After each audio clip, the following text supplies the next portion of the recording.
Another birthday spent staring at my phone, willing it to ring. Another year of disappointment. I'm Emery, and today I turn 32, though you wouldn't know it from my father's complete radio silence. The only notification from him is an email about his trust fund distribution and, get this, a request for a loan for his Paris getaway with his new girlfriend. Happy birthday to me, I mutter, setting down my phone on my office desk harder than necessary. The skyline of downtown Seattle stretches out beyond my window, all gleaming steel and promise, mocking my internal storm. My assistant Rachel pokes her head in. The team got you a cake. Should I bring it in now? Give me 5 minutes. I force a smile, but she knows me too well. Still nothing from your dad. Worse. I turn my laptop screen toward her. He wants money for Paris. Doesn't even mention my birthday. Rachel's face contorts in disgust. That's... wow, just wow. My phone buzzes. It's Reagan, my best friend. Hey, birthday girl, drinks tonight. God, yes, I need them. Let me guess, Robert struck again? I laugh, but it comes out hollow. How'd you know?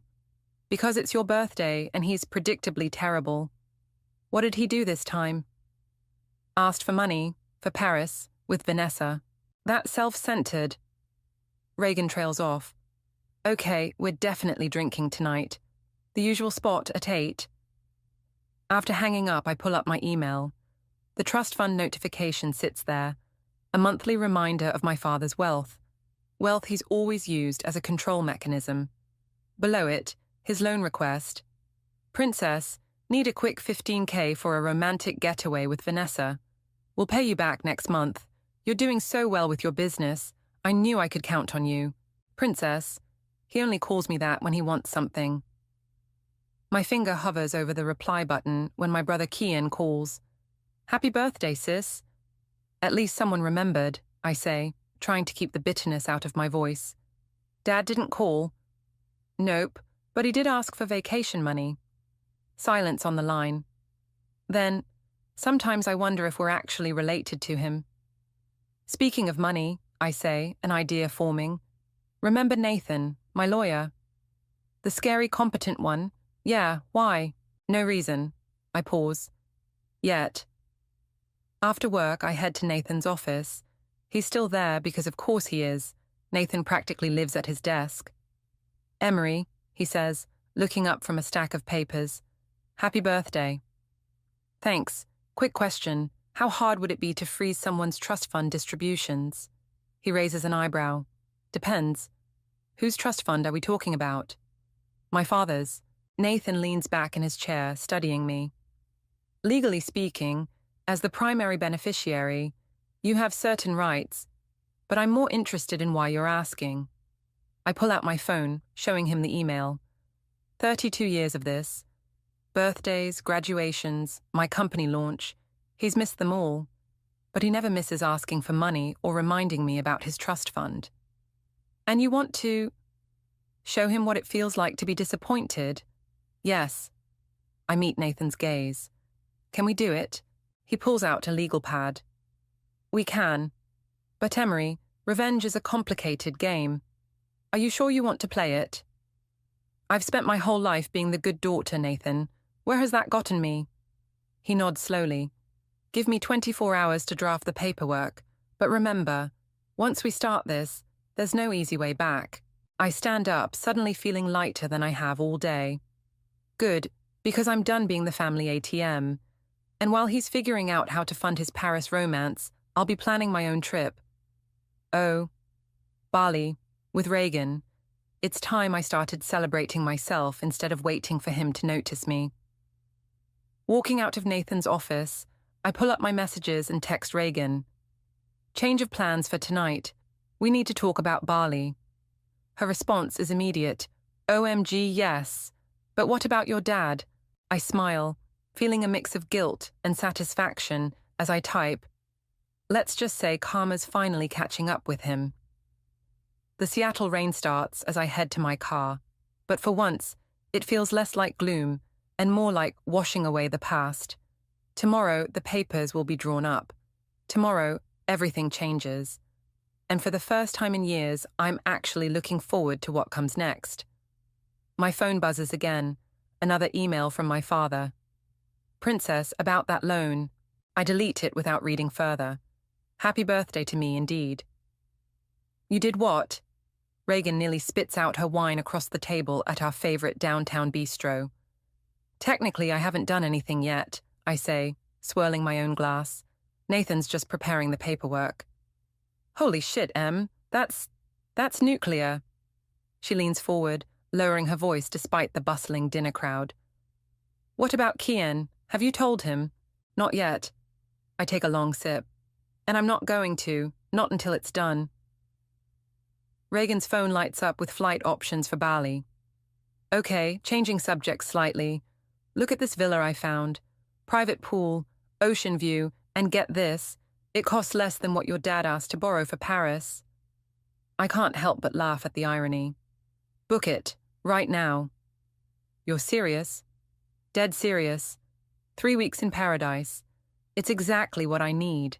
As Reagan taps away at her phone, making reservations, my own buzzes with a text from my mother, Juliana. Lunch tomorrow? We need to talk. Mom wants to meet, I tell Reagan. That's never good. Maybe she heard about your master plan. Impossible, unless... I pause, thinking, unless Kian said something to her. The next day, I meet my mother at her favorite cafe. She's already there, perfect posture, elegant as always, stirring her tea with precise movements. Happy belated birthday, sweetheart, she says as I sit down. Thanks, Mum. She studies me over her cup. I ran into Vanessa yesterday. My stomach drops. Oh. She mentioned something about Robert asking you for money, for Paris. She sets down her cup with a soft clink. History really does repeat itself. What do you mean? Your father. She pauses, choosing her words carefully. He's always had a pattern of putting himself first, even before the divorce. Mum, if this is going to be another, your father is selfish lecture. No, Emery.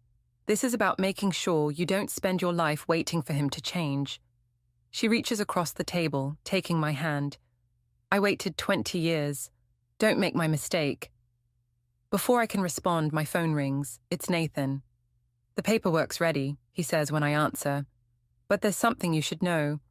I did some digging into the trust fund's history. Can it wait? I'm with my mum. Actually, you might want her to hear this too. I put the phone on speaker and set it on the table. Mrs. Roberts, Nathan says, do you remember signing any documents about Robert's trust fund around 2002? My mother's face goes pale. How did you find those? Find what? I look between the phone and my mother. What documents? Your father was going to lose everything, she says quietly. He'd made some bad investments. I signed over my inheritance to save the trust fund. He promised he'd make it right. The cafe suddenly feels too small, too hot. Why didn't you tell me? Because you were 12, and you already idolized him. I didn't want to change that. My phone buzzes again, a text from Kian. Dad's freaking out. Says his bank called about the trust fund. What did you do? I have to go, I tell my mother, standing abruptly. But this conversation isn't over. Outside, I call Reagan. I need a drink, I say as soon as she answers. It's 2 p.m. Trust me, it's time. Meet me at Murphy's? 20 minutes later, I'm telling Reagan everything over an emergency martini. So your mom basically saved your dad from bankruptcy, and he still treats you both like this? Reagan shakes her head. That's it. We're upgrading the Bali villa, ocean view master suite, private chef, the works. Reagan, no, listen. You've spent your whole life trying to earn his attention. Meanwhile, he's living it up in Paris with girlfriend number... What are we at now, 5? 6, I correct her. And Vanessa's different. She actually asked about his finances before they booked the trip. Red flag much? My phone lights up with another call from Nathan. The papers are filed, he says. The freeze takes effect in 48 hours. Are you sure about this? I think about my mother's revelation, about years of missed birthdays and broken promises, about Paris and trust funds, and being called princess only when he needs something. Yes, I say firmly. I'm sure. After hanging up, I turn to Reagan. Book the villa, the best one they have. And Reagan, make sure it has a good view of the sunrise. Why sunrise specifically? I smile, feeling a weight lift from my shoulders. Because for the first time in my life, I'm not waiting for someone else's approval to start my day. My phone buzzes one more time. An email from Vanessa. About Robert's financial situation. Can we meet? I forward it to Nathan with 3 words. Let the games begin.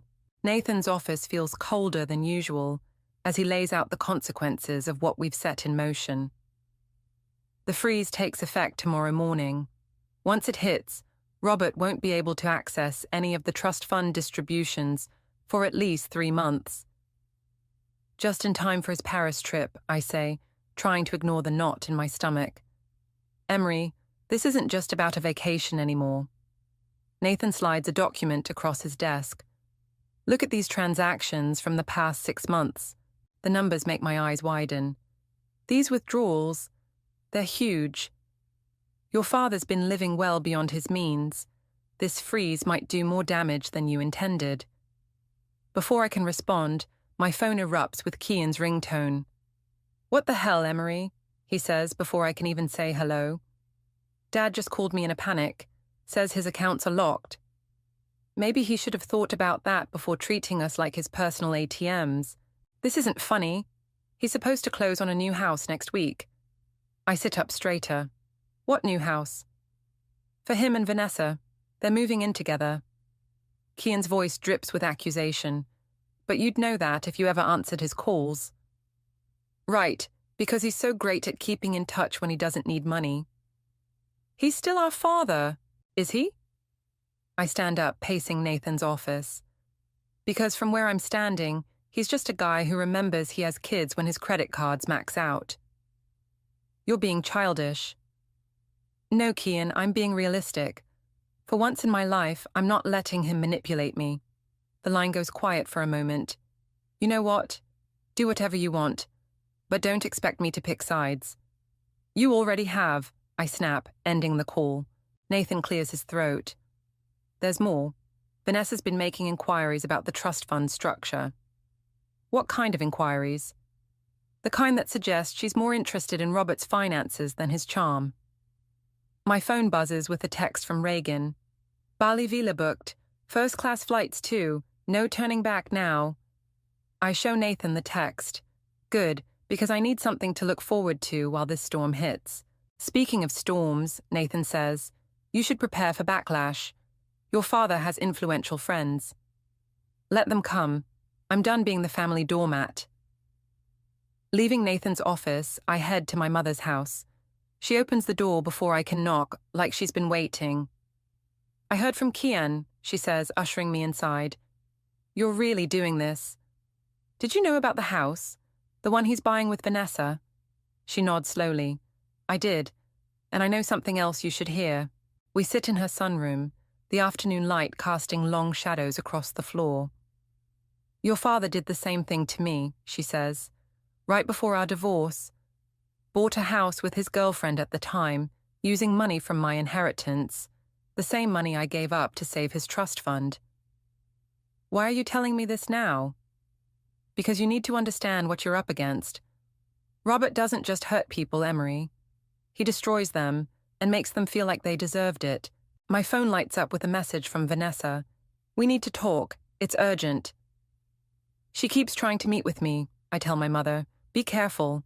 Women like Vanessa don't reach out unless they want something. Later that evening, as I'm packing for Bali, Reagan comes over with takeout and wine. Your brother called me, she says, pouring generous glasses. He's worried you're having some kind of breakdown. Of course he is. I fold another sundress into my suitcase.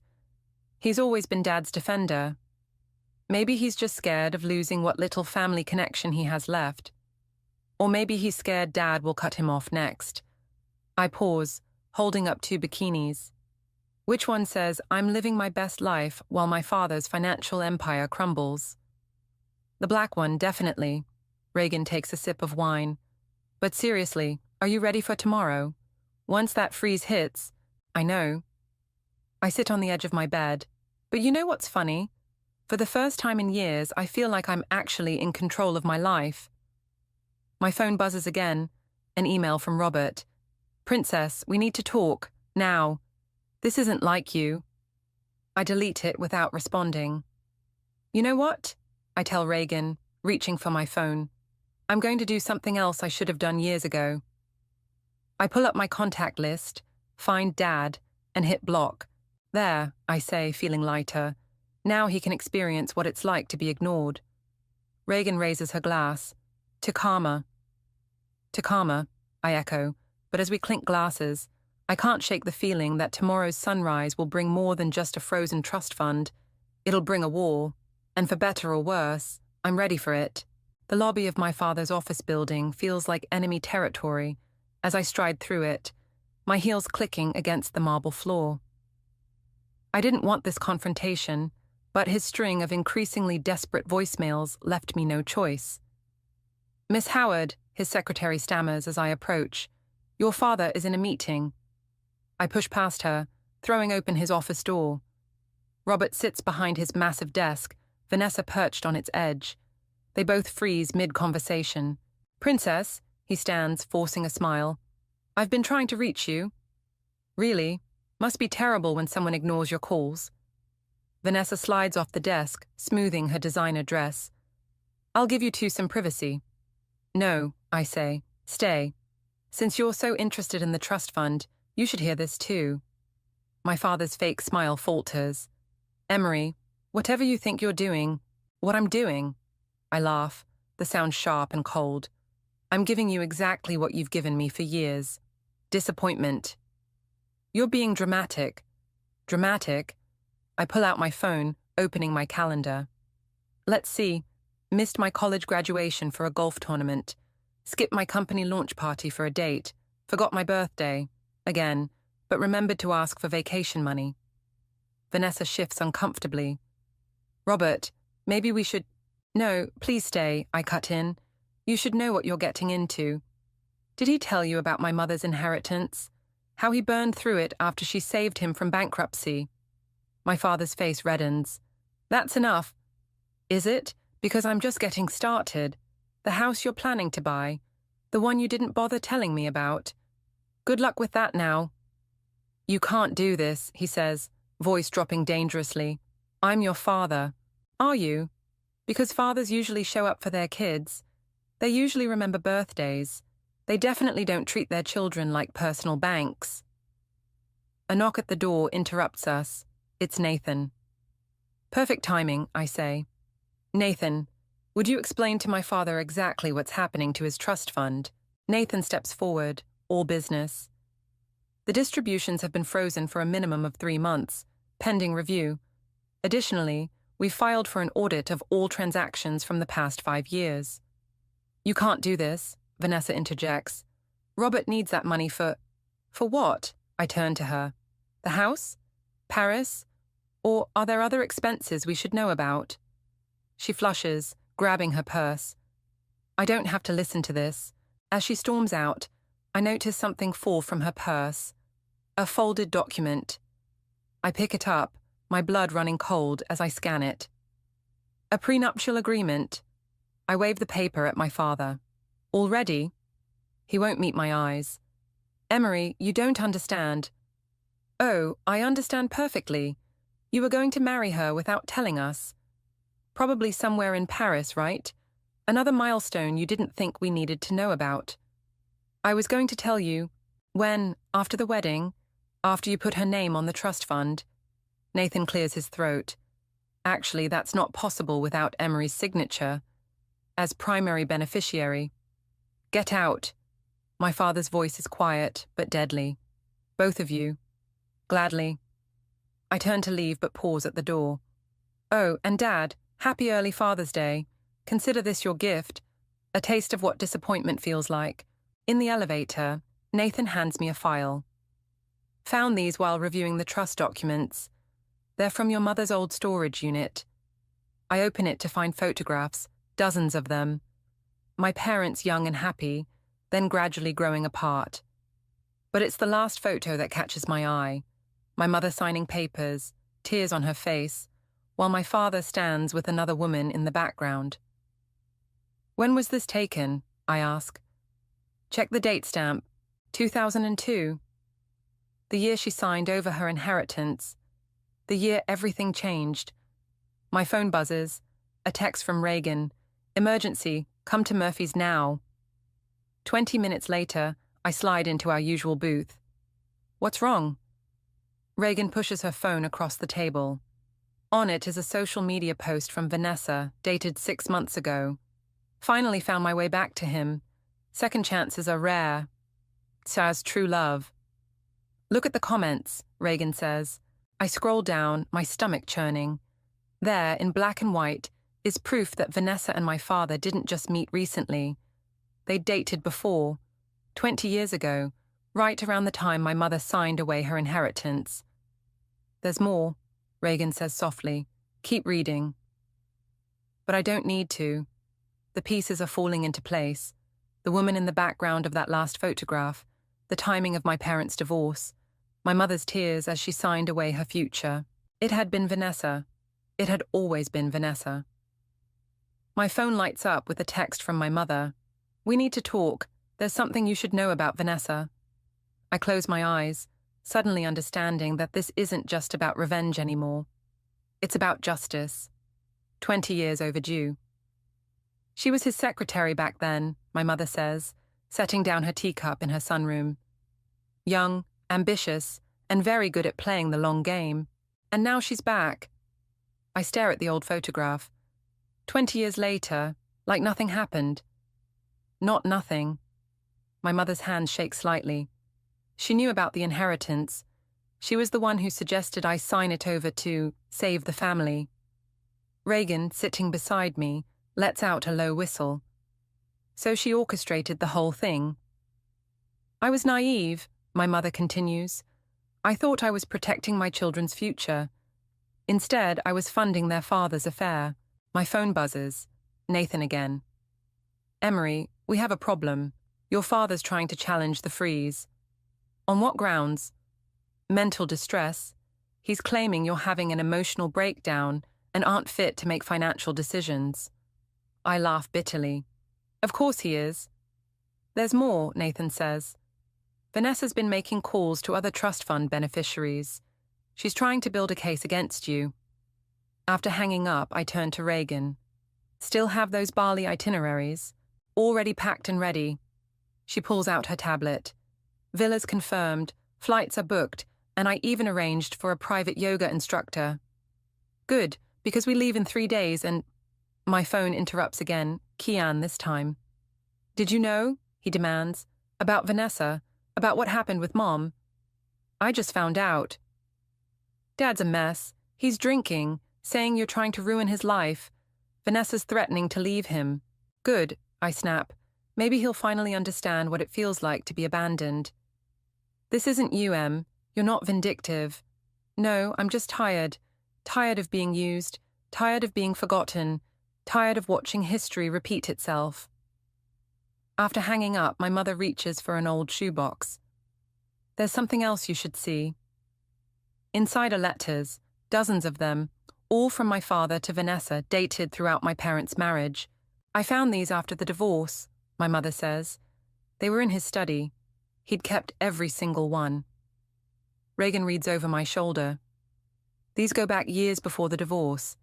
They were planning this the whole time." "The trust fund was never just about money," my mother says quietly.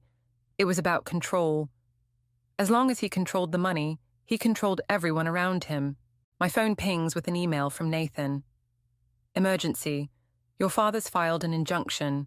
Court hearing scheduled for next week." "Perfect timing," I mutter, "right before Bali." "Go," my mother says firmly. "Go to Bali. Let Nathan handle the legal battle. You need to be far away when this all comes to a head." "But, trust me, sweetheart, I've lived through this before. The next few weeks will get ugly." As if on cue, my phone lights up with a text from Vanessa. "You have no idea what you've started. Your father built this family. You're just a spoiled little girl trying to play games. I show the text to Reagan, who snorts. Rich, coming from the woman who's been playing the longest game of all. Should I respond? No, my mother says. That's what she wants. A reaction, proof that you're unstable. Another text arrives, this time from an unknown number. You should check your father's recent property purchases, not just the house. A friend. Reagan grabs my phone. Okay, that's cryptic. I forward the text to Nathan, who responds immediately. On it.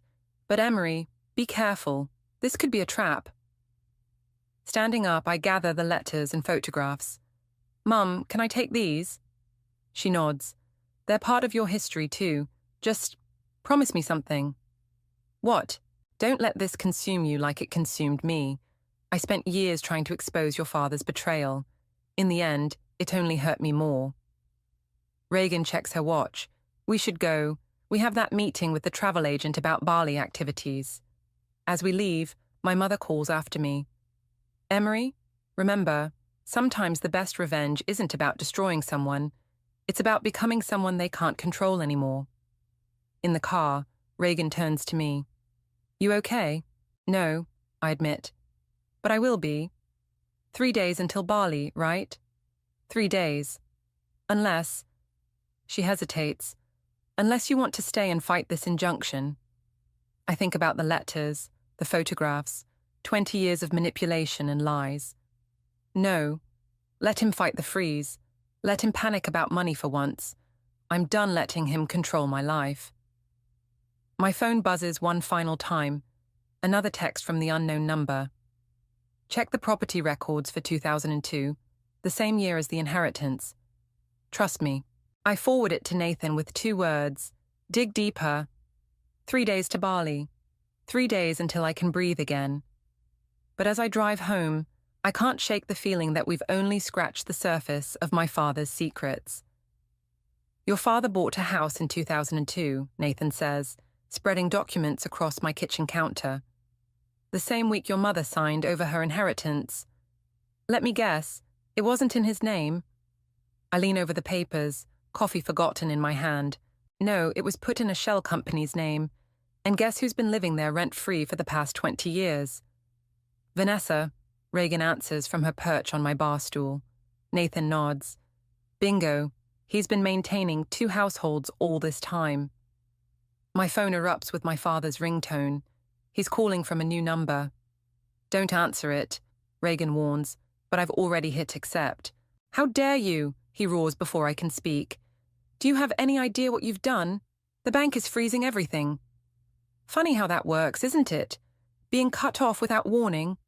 This isn't a game, Emery. Vanessa's threatening to go public with everything. I put the phone on speaker, setting it next to Nathan's documents. Public with what, Dad?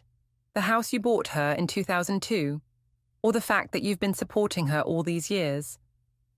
Silence crackles across the line. How did you... I learned from the best, Dad. You taught me to always follow the money, remember? You don't understand. No, you don't understand. My voice rises. While Mom and I scraped by after the divorce, you were maintaining a secret life with Vanessa. The same woman you're now parading around like some new romance. Your mother made her choices. Her choice was protecting her children, which is more than you ever did. The doorbell rings. Through the security camera feed on my phone, I see Vanessa standing there, looking perfectly polished despite the early hour. Well, speak of the devil, I mutter. Don't you dare talk to her, my father shouts. I end the call and open the door. Vanessa breezes past me like she owns the place. We need to talk. About what?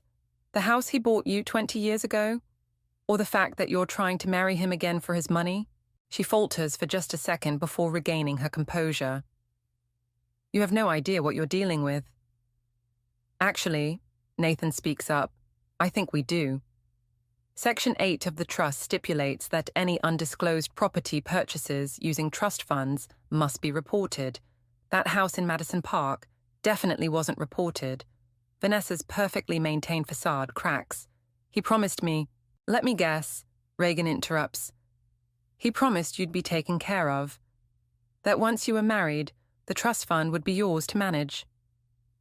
You don't understand, Vanessa says, her voice breaking slightly. 20 years ago, he promised me the same thing. Then his wife signed over her inheritance, and suddenly he didn't need me anymore. So this is revenge, I ask. You came back to what? Finish the job? I came back because he begged me to. Said things would be different this time. She laughs bitterly. I should have known better. My phone buzzes with a text from Kian. Dad's at my place. He's drunk, talking about filing bankruptcy. Bankruptcy won't save him, Nathan says, reading over my shoulder. Not with these trust violations. Vanessa reaches into her bag, pulling out a USB drive. Maybe this will help. 20 years of records. Every promise, every lie, every penny he spent trying to keep his double life hidden. Why are you giving me this? Because he's doing it again. There's another woman, younger this time. She heads for the door, then pauses. Oh, and Emery, that trip to Paris, it wasn't for me. It was for her. After she leaves, Reagan whistles low. Well, that was karma, I finish. Pure karma. Nathan starts gathering the documents. I'll need to review everything she gave us. But Emery, this could get messy. Really messy. My phone lights up again. My mother this time. Turn on the news. Now. Reagan grabs the remote, flipping to the local station. There, in bold headlines, prominent businessman Robert Howard accused of financial misconduct. Sources suggest decades of deception. Holy shit, Reagan breathes. Vanessa works fast, Nathan observes. My phone explodes with notifications. Journalists, family friends, even old classmates, all wanting comments. Still want to go to Bali tomorrow? Reagan asks quietly. I look at the chaos unfolding on TV, at the documents scattered across my counter, at the USB drive that probably contains enough secrets to destroy what's left of my father's reputation. More than ever, I say. Let him deal with his own mess for once. But as I head to my bedroom to finish packing, my phone buzzes one last time. A text from my father. Princess, please, I can explain everything. I block this number too, but not before sending one final reply. Explain it to your new girlfriend in Paris. I'll be in Bali, living my best life, without your money, without your lies, and most importantly, without you. Bali's morning sun streams through the villa's windows as I sip my coffee on the balcony. 7 days into our escape, and the notifications haven't stopped, but at least here, with the Indian Ocean stretching before me, they feel less urgent. Your brother's calling again, Reagan says, padding out in her yoga clothes. That's the 3rd time this morning. I check my phone. 12 missed calls from Kian, 5 from Nathan, and countless news alerts about my father. Fine, I sigh, hitting accept. What's wrong now? Dad's in the hospital, Kian says without preamble. Stress-induced cardiac event. The coffee cup freezes halfway to my lips. Is he? He's stable. But it's bad. The media's camped outside his house. Vanessa's given 3 interviews already. And that other woman, the Paris girlfriend, she's talking to anyone who'll listen. Not my problem. Emery, please, he's asking for you. He's been asking for things his whole life, Kian. Look where that got us. Reagan gestures for my phone. Let me talk to him. I hand it over, walking to the edge of the balcony. Behind me, I hear Reagan's voice. Kian, listen, your sister needs this time.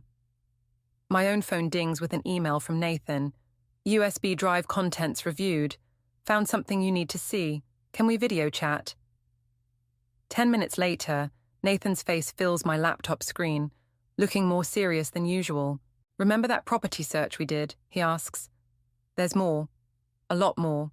Your father didn't just buy 1 house for Vanessa. He bought 3. All using trust fund money. All hidden through shell companies. 3 houses.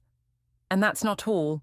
I found transfers to offshore accounts, regular payments to multiple women, even a secret family in... Stop, I cut him off. I don't want to know anymore. Emery, as your lawyer, I have to tell you, This goes beyond personal drama. We're looking at serious financial fraud. Reagan sits beside me, squeezing my hand. What does this mean for Emery? It means, Nathan says, that the trust fund freeze was just the beginning. The SEC is involved now. There will be investigations, possibly criminal charges. My phone buzzes again, my mother this time. Have you seen the news? She asks when I answer. Which part? Your father's girlfriend, the Paris one, she's pregnant. The world tilts sideways. Reagan grabs my phone as it slips from my hand. Mrs. Roberts, she says, let me call you back. Our villa's door chimes. It's our yoga instructor, right on schedule. Cancel it, I tell Reagan. I need a drink. It's 9 a.m. It's 9 p.m. somewhere.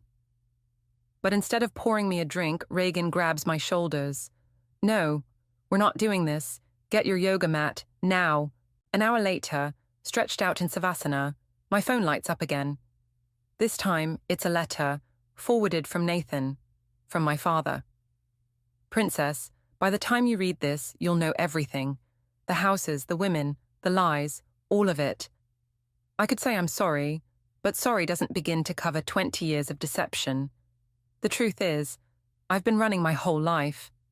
Running from responsibility, from consequences, from the kind of father you deserved. The money was never really mine. It was your mother's inheritance, meant to secure your future. Instead, I used it to destroy our family. Twice. I don't expect forgiveness. I don't deserve it. But you deserve the truth, all of it. Check the bottom drawer of my office desk. There's a red ledger. Everything's in there. Every lie, every betrayal, every moment I chose myself over my children. The doctors say I need surgery. Before they take me in, I wanted you to know. You were right to freeze the trust fund. You were right about everything. I'm not asking you to come home. I'm not asking for anything anymore. I just want you to know that in destroying my carefully built house of lies, you've shown more strength than I ever had. Be better than me, Princess. You already are. Dad, Reagan reads over my shoulder. Are you okay? No, I admit.